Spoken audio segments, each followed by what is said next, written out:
안녕하세요. 여러분들의 주식 멘토, 주식 스윙맨 정의는 인사드리겠습니다.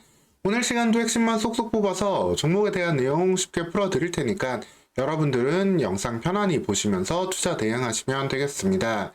영상 보시면서 구독과 좋아요도 한 번씩 눌러주시면 감사하겠습니다. 오늘 같이 살펴볼 종목은 두산 로보틱스가 되겠는데요. 이제 CES는 1월 9일부터 12일까지 행사를 마치고 이제 끝이 나게 되겠습니다. 관련해서 여러 가지 신기술들을 두산 로보틱스도 선보이기도 했는데요. CES는 끝났어도 로봇 산업의 본격적인 성장은 이제 시작인 상황이다라고 보시면 되겠습니다. 다만 이제 주가 흐름은 다소 좀 아쉬운 모습을 보이고 있죠. 10만원 선을 좀 지지해 줬으면은 좀 빠르게 여기에서 이제 반등을 하는 모멘텀 볼 수 있었을 텐데, 로봇 관련주들 다른 종목이 다 올라가는데도 거꾸로 조금 더 하락을 좀 피하지 못하고 있습니다. 레인보우 로보틱스 같은 경우도 상당히 좀 견조한 모습 보여주고 있고, 뭐 로보스타라든가 이렌시스처럼 좀 로봇 관련해서 좀 별도로 있는 종목들, 좀 개별 뭐 로봇 청소기라든가 아니면 개별 로봇들 하는 기업들로 조금 수급이 좀 몰리는 그런 상황이 좀 있고, 두산 로보틱스 같은 경우에는 상대적으로 좀 아쉬운 모습을 그래서 더욱더 보여주고 있습니다. 근데 이 부분은 당연히 나올 수밖에 없는 흐름이기도 합니다. 지금 뭐 미국의 금리에 대한 이슈, 그래서 연초 좀 시장 하락 나오는 이슈도 있지만, 두산 로보틱스 공모가가 얼마였어요? 두산 로보틱스 공모가 26,000원이었습니다. 26,000원. 26,000원이란 얘기는 공모가에 받아놨던 기관 투자자들, 그리고 초기에 들어왔던 자금들이 계속해서 차익 실현에 대한 욕구를 아직까지도 크게 일으킬 수 있는 상황이죠. 주가 84,000원이어도 3배예요, 3배. 3배인 가격이 아직도 여기까지 떨어진다고 해도 팔아도 충분히 차익을 남길 수 있는 상황이고, 제가 앞선 영상에서도 말씀드렸지만 실질적으로 3개월 그리고 6개월째의 보호 예수를 걸고 청약을 받은 기관 투자자들도 상당히 많았습니다. 그렇기 때문에 그 물량들이 현재 출하되고 있는 상황이고, 그 물량들 나오는 걸 앞서가지고 또 기관 투자자들 물량이 또 나오기도 했던, 전체적으로 이제 물량을 한번 좀 손바꿈을 하고 있는 기간이다라고 보시면 되겠는데, 그 기간 속에서 개인들만 오로지 순매수를 했으면은 좀 이게 좀 너무 아쉬운 흐름이다라고 볼 수도 있을 거예요. 밸류에 대한 이슈도. 근데 그런 이제 차익 실현 매물들을 외국인도 같이 받아주고 있는 모습을 확인할 수 있기 때문에 10만원 선이 깨져가지고 조금 뭐 걱정되시거나 좀 주가 눌리는 부분 볼 수 있겠지만, 제가 볼 때는 88,000원까지 여기 이상으로 밀릴 가능성은 높지 않다. 이 가격대를 지지하면서 박스권 만들어주면서 언제든지 시장 모멘텀 나올 때 다시금 상승할 수 있다라고 보시면 되겠습니다. 기본적으로 로봇 관련된 산업들은 상당히 지금 미래를 보고 있는 산업이잖아요. 아직까지도 돈을 크게 벌지 못하고 있는 상황이지만, 그럼에도 불구하고 매출은 성장을 하고 있습니다. 높은 매출 성장 속에서 2024년, 2025년 흑자, 그리고 이후에는 본격적인 실적 성장을 기대할 수 있는 상황이기 때문에, 단순히 좀 자금만 필요해가지고 올라가는 제약바이오랑도 조금 성격이 다른 부분이 있어요.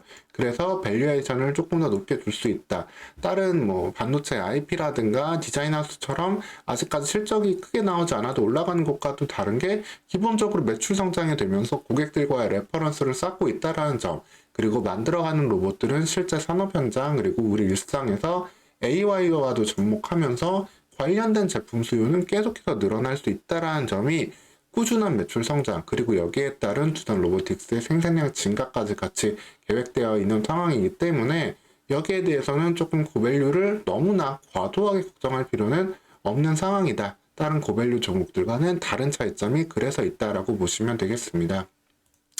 그래서 두산 로보틱스는 이게 있어요. 좀 스타트업의 성격도 갖고 있지만, 한편으로는 두산그룹에서 이제 거의 미래를 걸고 있는 업종이잖아요. 과거에 두산그룹은 뭐 소비재도 하고 아주 다양한 쪽으로 넓혔다가 지금은 다 접었죠. 뭐 옛날에는 소주도 만들고 했었지만 다 접고, 이제 다시 이제 중장비 로봇 그리고 이런 전동기기 쪽으로 다시 에너지를 쏟고 있는데, 거기에서 가장 높은 밸류를 낼 수 있는 쪽은 아무래도 이제 두산 로보틱스이기 때문에, 스타트업 성격이지만 바로 여기에 대해서 또 매출이 나올 수 있도록 관리를 해줄 수 있는 중견기업, 대기업의 성격도 확실하게 띄고 있기 때문에, 여기에 대한 성장은 계속해서 기대감을 가지는 게 이상하지 않다라고 좀 보시면 되겠습니다.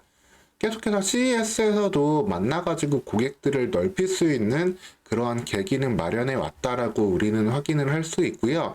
이 부분을 통해서도 새로운 고객사들과 함께 계속되는 신규 매출도 기대해 볼 수 있는 방안이 있다라고 좀 보시면 되겠습니다. 그래서 단기적으로 조금 이제 좀 주가가 좀 수급 때문에 좀 빠지고 있는 부분은 있고, 그래서 아쉽게 10만 원을 좀 깼기 때문에 오늘 또 영상으로 한번 말씀을 드리고 있는데요. 그럼에도 불구하고 이 굳건하게 형성되었던 이 구간에서 이제 외국인들의 매수세는 다시 또 들어올 수 있고, 기관들의 매도세도 다시금 잠잠해질 수 있기 때문에 다음 3개월 되는 시점이죠. 다음 3개월 되는 시점, 이제 4월 달까지는 외려 더 편안한 상승을 곧 1월 말 2월부터는 기대해 볼 수 있다라고 보시면 되겠습니다.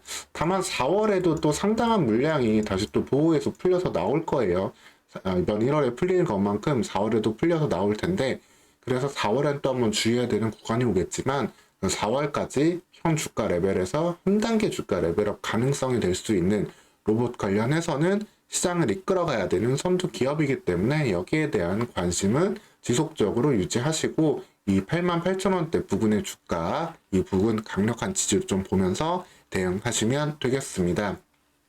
오늘 시간 이렇게 두산 로보틱스 최근 주가 흐름이 다소 조금 더 약해진 모습이 보여가지고 여기에 대한 이슈들 오늘 다시 한번 체크해서 전달 드렸습니다. 앞선 영상에서도 두산 로보틱스가 어떠한 제품들을 주력으로 좀 만들고 있고 어떠한 이슈가 있었었는지도 자세하게 영상으로 설명해 드려놨으니까 해당 영상도 같이 좀 참고해서 보시면 되겠습니다. 오늘 시간 영상 시청해 주셔서 감사드리고요. 후속 영상도 지속적으로 올려드릴 테니까 구독하시고 편안히 시청하시면 되겠습니다. 시청해 주셔서 감사합니다.